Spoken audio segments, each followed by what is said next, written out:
Can you walk a Camino in 2 weeks? Watch this video and find out what your options are.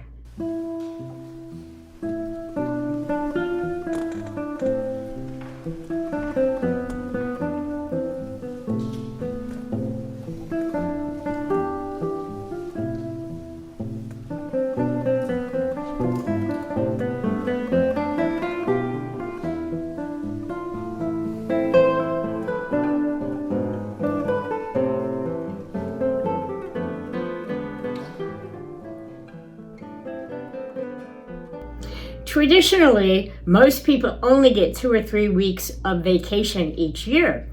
They would love to walk a 4 to 6 week Camino, but just can't take the time off from work. Is it possible to take 2 or 3 weeks to walk a Camino and receive the Compostela?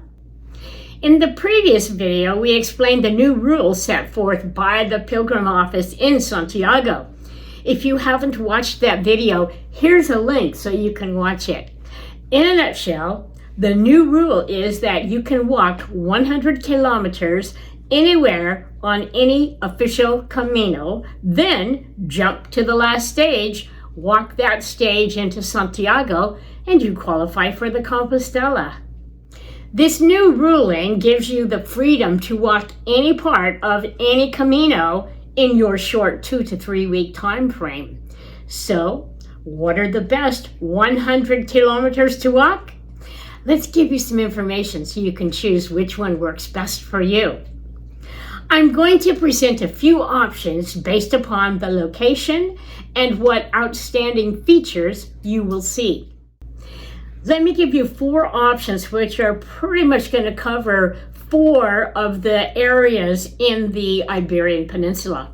First of all, the northern coastline with the cliffs, the oceans, and the rain. Then Portugal coastline with lovely fishing villages, ocean, and warm weather. Middle Spain, the Extremadura area with Roman ruins and Romanesque churches, warm weather, and wide open spaces. Then the cathedrals in the northwest area of Spain with mild weather and beautiful mountains. Depending upon what you would like to see, this will give you information about how to choose what will enable you to make the most of your time on the Camino. Also, I have chosen these portions of Caminos for their transportation access back to Santiago for your last stage so you can complete the required distances for a Compostela. This first suggestion is Donostia San Sebastian to Bilbao, which is 125 kilometers. The northern coastline presents a rather challenging route and offers pilgrims breathtaking views of the Bay of Biscay and the picturesque landscapes of the Basque Country, Cantabria, Asturias, and Galicia. The Camino del Norte is one of the less traveled routes on the Caminos, and it makes it for a peaceful and serene alternative to the more popular Camino Frances. The route is known for its challenging terrain, including steep ascents and descents, rocky paths, and unpredictable weather conditions. Despite its difficulties, the route offers unparalleled beauty and tranquility with magnificent ocean views, pristine beaches, and lush forests along the way. A lovely 125-kilometer journey would begin in Donostia San Sebastian and end in Bilbao. The beginning town, San Sebastian in Spanish and Donostia in the Basque language, is a charming seaside village known for its prestige beaches, elegant architecture, and world-renowned culinary scene. Along the way, you'll pass through the historic town of Guernica, which is the location that inspired Picasso to create his amazing painting.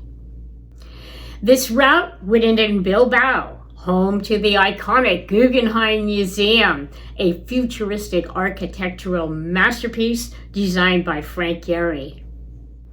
Both the start and finish towns are very large and offer train, bus, and plane options to Santiago. By plane, you can go Iberia Air, a 1-hour trip, at a cost of around 150 euros. By train, 8 hours with a change in Segovia and 100 euros.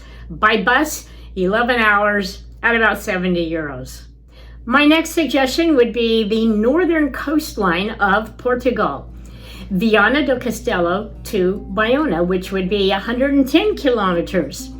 The northern coastline of Portugal is far different from that in the north of Spain. You'll find warm weather, pristine beaches, and lovely fishing villages with breathtaking cliffs. A suggestion for a 110-kilometer walk would begin in Viana do Castelo, Portugal, and end in Bayona, Spain. Crossing the border of the two countries requires a 30-minute boat ride, which makes this journey very special. The charming seaside village of Viana do Castelo is just a 1-hour train ride from Porto at 10 euros and a 2-hour bus ride at 8 euros. An easy and inexpensive trip to begin your journey. Viana do Castelo, known for its picturesque Santuario de Santa Luzia Cathedral, which overlooks the city and bay. You can either walk up to the location on a very steep road, or you can take a funicular up to the cathedral. There you'll see the best panoramic views of the town and the surrounding coastline. This area is called the Costa Verde, or the Green Coast, for obvious reasons. Green goes for as far as the eye can see. You'll see stunning landscapes and also very rugged cliffs, and all the beaches, golden sand, wonderful. In the village of Camino, you'll take a boat, typically a 10 to 20 passenger boat, and cross the border into Spain.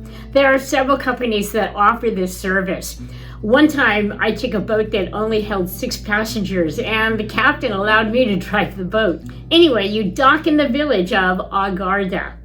A must-stop for your first night in Spain on this Camino is in Oia at La Cala Pilgrim Inn, which is hosted by my dear friend Tanya Valdez. Here's her information. This journey will end in another lovely seaside village, Bayona. This seaport is famous for being the place where the boat La Pinta of the famous Christopher Columbus landed on his return trip from discovering the New World. There's a replica boat in the harbor that you can take a tour on.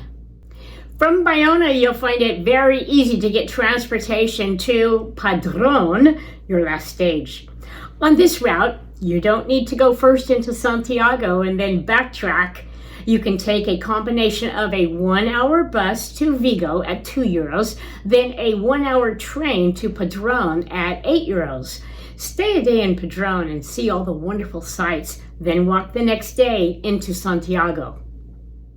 My third suggestion will take you through Roman ruins and Romanesque churches. It would be Salamanca to Astoria, which is 130 kilometers. Perhaps my favorite city to visit on the Caminos is Salamanca. The old town is built of locally sourced sandstone and glows in the sunlight. At night, the walled city is illuminated from every angle, creating an amazing effect. The Plaza Mayor is the largest in Spain and truly a lovely place to spend an afternoon or an evening. Salamanca has a large train and bus station, so it makes it very easy to get to from Madrid or any other large city in Spain or Portugal. The Camino you will be joining on this route is called the Via de la Plata, or the Silver Route. It's so named because of the roads that were built by the Romans to transport silver from the north to the south and then back to Rome. On the route, you'll see the cylindrical granite monoliths that were placed to mark every Roman mile, which is about 1.5 kilometers. These huge milestones are over 6 feet tall and engraved with things like who the emperor was that built this portion of the road and distances to the various destinations. This route will take you through Zamora, famous for the 14 Romanesque churches in the Old Town alone. There are several others outside of the Old Town area if you need to see more. This 130-kilometer journey concludes the portion in Astoria. This walled town has preserved churches, convents, and hospitals, which take explorers back to the richest tradition on the Pilgrim's Road. Another outstanding feature in the town's streets is a culminating work by the modernist architect Antoni Gaudi, the Bishop's Palace, a must-see. Getting from Astoria to Santiago for your last stage is easy. You can take a train, 4 hours and 28 euros, or a bus, 4.5 hours, also at 28 euros. Yep, I'd rather take a train on this one. My fourth suggestion is going to take you to some amazing cathedrals. It is Oviedo to Leon, which is 120 kilometers. The Camino de San Salvador, or del Salvador, begins in the town of Leon and goes north to Oviedo. You might be thinking, wait a minute, don't all Caminos head in the direction of Santiago? The answer to this question is yes and no. This Camino was developed by King Alfonso II in the 8th century when he needed to move the Christian relics, which had been kept in the cathedral in Leon and were in danger of being raided by the Muslims. He transferred them to the cathedral in Oviedo, which at that time was controlled by the Christians. So, for the Christians who lived in Leon or the surrounding area, if they wanted to visit the relics, they had to journey north to Oviedo. But this Camino is one that can be walked in either direction. You can go from Leon to Oviedo, the intended direction, or if you're walking the Camino del Norte and would like to go south and connect with the Camino Frances, this is your route. Oviedo is also the starting point for the Camino Primitivo. This Camino begins where the Camino San Salvador ends. For a pilgrim, there's a lot to see in this town.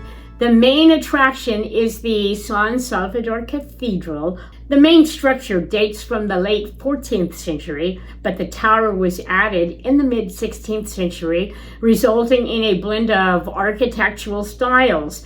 Inside, there's a 9th century UNESCO-protected chapel where you can view the relics that were moved there in the 8th century. The Camino San Salvador is quite challenging, especially the middle part of it, which has many steep ascents and descents. But the scenery is so worth the effort. Leon is home to an impressive cathedral. The Cathedral of Leon is one of the largest in Spain and is famous for its impressive collection of stained glass windows and intricate facade. Getting from Leon to Santiago to finish up your last stage is pretty straightforward, but a long journey. By train, it's about 5 hours at a cost of 30 euro, and by bus, 7 hours at 28 euro. I hope this video has given you some ideas of the numerous possibilities for your Camino. There's so many options for a week or more walk and then transportation back to Santiago for your last stage. As you make your plans, just remember to keep in mind the travel time to Santiago is going to eat up at least 1 day. There are over 100 officially recognized Caminos in Spain alone. Some are very short, just a day or two. Others are extensive, taking weeks to complete. There's even an official Camino on the island of Gran Canaria. The Portuguese Azore Islands also have a couple of official Caminos. I walked the one on the island of São Jorge last year. It was amazing. So get your computer, pull up some maps, and start planning your Camino. Time for music. The selection for this week is a Celtic folk song with lyrics that talk about the pleasantries of living in a rural community where everyone cares about your well-being. The folk song of the Myra, arranged for 4 French horns. Please enjoy.